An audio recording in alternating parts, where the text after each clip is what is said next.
जम्मू कश्मीर की सरकार दोबारा से एंटी एनक्रोचमेंट ड्राइव शुरू करने जा रही है। Chief secretary doctor Arun Kumar Mehta ने जैसे कहा था कि जो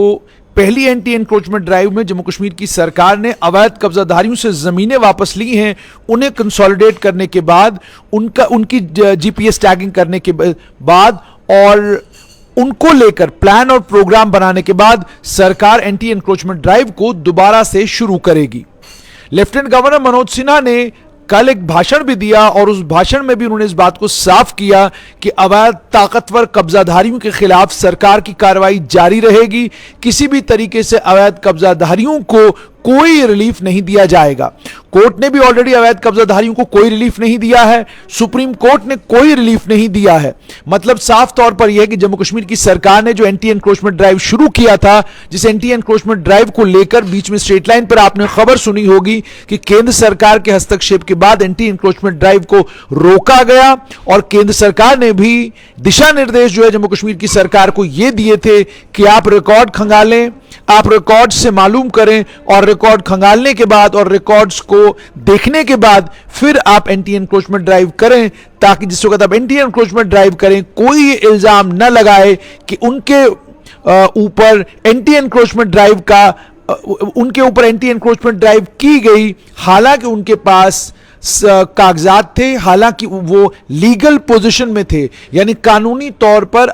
जो जमीन उनके पास थी उसके कानूनी अधिकार उनके पास थे। ये बात कोई न कहे। जिसके खिलाफ भी आप कार्रवाई करते हैं उसको लेकर पर्याप्त सबूत आपके पास होने चाहिए, और आप जब केस बिल्डअप करें और आप जब एंटी एनक्रोचमेंट ड्राइव करें तो ड्राइव के दौरान कोई ये आरोप न लगाए कि सरकार ने उनके साथ ज्यादती की है। दूसरी सबसे इंपॉर्टेंट डेवलपमेंट, सरकारी तंत्र को यह भी पता चला है कि कुछ सरकारी बाबू हैं जो अलग अलग इंपॉर्टेंट पोजीशंस पर बैठे हैं और जिन जमीनों को सरकार कहती है कि ये आधिकारिक तौर पर सरकारी जमीनें हैं और इनके ऊपर अवैध कब्जे हैं, उन लोगों के भी मकान उन जमीनों के ऊपर हैं।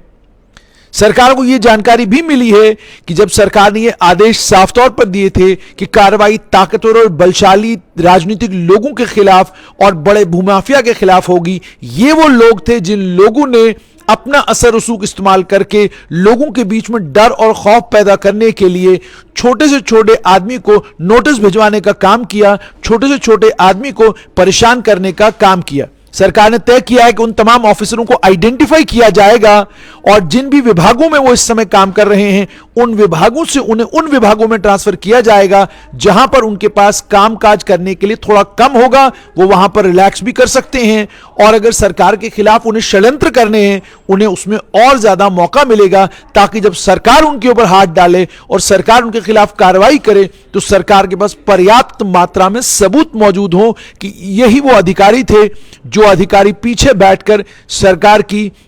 एंटी एनक्रोचमेंट ड्राइव, जिस एंटी एनक्रोचमेंट ड्राइव का मकसद अवैध कब्जाधारियों से सरकारी जमीनें वापस लेना, अवैध कब्जाधारियों के ऊपर कार्रवाई करना, अवैध कब्जाधारियों के खिलाफ मामले बनाना है, वहीं पर ये वो लोग थे जो लोग पीछे से बैठकर इन अवैध कब्जाधारियों को इंफॉर्मेशन भी दिया करते थे, इनकी मदद भी कर रहे थे और इस एंटी एनक्रोचमेंट ड्राइव को गरीबों, कमजोरों और उन लोगों की तरफ डायरेक्ट करने की कोशिश कर रहे थे जिनको लेकर लेफ्टिनेंट गवर्नर मनोज सिन्हा ने कल भी कहा कि सरकार बिल्कुल क्लियर है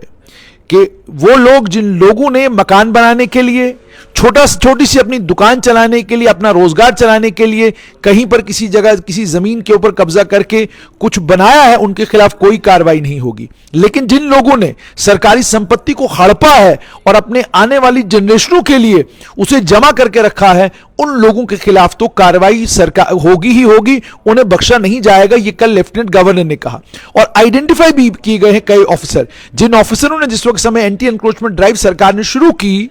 उन ऑफिसरों ने कई जगहों पर यह कहा कि हम भूमाफिया से डरते हैं, अगर आप इनके खिलाफ कार्रवाई करेंगे तो आपने तो कल यहां रहना नहीं है, हमें यहीं रहना है, ये हमारे खिलाफ हो जाएंगे, ये हमें परेशान करना शुरू करेंगे। ये इसी तरीके से है कि आप पत्रकारों को कहें सत्ता बदलने दीजिए, सरकार बदलने दीजिए, आपको देखा जाएगा। यही कुछ अफसरों को भी कहा जा रहा है कि सत्ता बदलने दीजिए, सत्ता परिवर्तन होने दीजिए, चुनाव होंगे, सरकार हमारी बनेगी, फिर बताएंगे आपको। इस तरह की शब्दावली का प्रयोग, हालांकि आधिकारिक तौर पर कोई राजनीतिक दल ये मानने के लिए तैयार नहीं कि उनका कोई भी नेता इस तरह की बातें करता है, लेकिन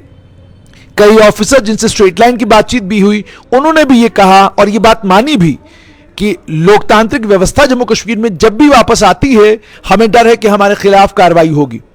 हमें डर है कि हमें जो है टारगेट किया जाएगा, निशाना बनाया जाएगा। उस समय कि जिस समय सरकार अवैध कब्जादारियों के खिलाफ कार्रवाई कर रही थी, आप भी उस मुहिम में शामिल थे। अब इन्हें अवैध कब्जादारी कह कौन रहा है? कल भी मैंने साफ किया, इन्हें अवैध कब्जाधारी मीडिया नहीं कह रहा, इन्हें अवैध कब्जाधारी सरकारी कागजात कह रहे हैं, इन्हें अवैध कब्जाधारी जम्मू कश्मीर लद्दाख हाईकोर्ट की दो जजमेंटें कह रही हैं, इन्हें अवैध कब्जाधारी सरकार के रिकॉर्ड बता रहे हैं, इन्हें अवैध कब्जाधारी रोशनी के रिकॉर्ड बता रहे हैं। इन्हें मैं और आप अवैध कब्जाधारी बिल्कुल नहीं बता रहे।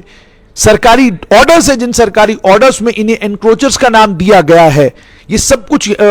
सरकारी कागजों में हुआ है। और सिर्फ इतना ही नहीं, रोशनी के कानून को असंवैधानिक जम्मू कश्मीर लद्दाख की हाईकोर्ट ने डिक्लेयर किया था। इन तमाम चीजों को ध्यान में रखते हुए लेफ्टिनेंट गवर्नर मनोज सिन्हा के प्रशासन ने साफ किया है, गरीब, कमजोर, मिडिल क्लास वर्ग के लोग जिन्होंने अपना आशियाना बनाया है और सरकारी जमीन के ऊपर अपना घर बनाया है, उनके खिलाफ कोई कार्रवाई नहीं होगी। लेकिन वो अवैध कब्जाधारी जिन्होंने कनालों के हिसाब से सरकारी जमीनों के ऊपर कब्जा किया है, सरकारी संपत्ति को हड़पा है, उन्हें बख्शा नहीं जाएगा। यानी साफ तौर पर जम्मू कश्मीर की सरकार का बुलडोजर दोबारा चलने जा रहा है और चलेगा उन लोगों के ऊपर जिन्हें लगना शुरू हो गया था कि शायद कुछ पत्थर चलाने से और हंगामा करने से सरकार डर गई है, सत्ते में आ